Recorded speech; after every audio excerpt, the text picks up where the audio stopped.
బుల్డోజర్లు పెట్టి జేసీబీలు పెట్టి మేము చెరువులలో పూడికెళ్ళి తీస్తే వీళ్ళేమో హైడ్రా అని మన బొందా అని పెట్టి పేదల ఇండ్లు కూడా కొడతా ఉన్నారు.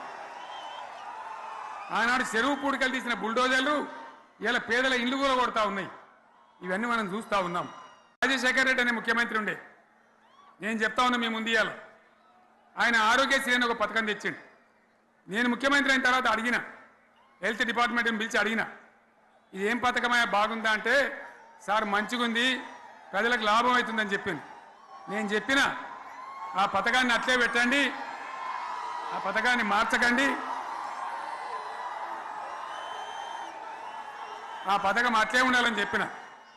అక్కడ చెప్పడం కాదు, నేను అసెంబ్లీలో చెప్పిన, ఇది మా స్కీమ్ కాదు, కాంగ్రెస్ గవర్నమెంట్ ప్రారంభించింది, దాని పేరు కూడా మేము మారుస్తలేం, కానీ కొనసాగించాలని చెప్పినాం, కొనసాగించినాం.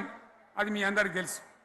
ఇలా వీళ్ళు కేసీఆర్ ఆనవాళ్ళు లేకుండా చేస్తాం, కేసీఆర్ ముచ్చట లేకుండా చేస్తారా? ఇవాళ మనం కూడా సభ పెట్టుకుంటే పెద్ద మొగోడని కొన్ని పిలిచిరట. మొగోడని మొలకాల్చడానికి పిలిస్తే ఎలక పిల్లని చూసి ఎల్లంకర పడ్డాడు. ఇక మా అంత సిపాయిలు లేరు, మేము తెచ్చే ఇస్తాం, 6 సందమామలు పెడతాం, 7 సూర్యులు పెడతాం అని నమ్మబలికి ప్రజలను దగా చేసి మంచిగున్న తెలంగాణ నాగం పట్టించి ఓట్లు వేయించుకొని ప్రజలను మోసం చేసిండ్రు, దగా చేసిండ్రు. ఈ మాట నిజం, మీ అందరికి తెలుసు. ఆనాడైనా ఏనాడైనా ఈవెన్ ఈనాడైనా తెలంగాణకు విలన్ నంబర్ 1 కాంగ్రెస్ పార్టీ అని మనవి చేస్తా ఉన్నా.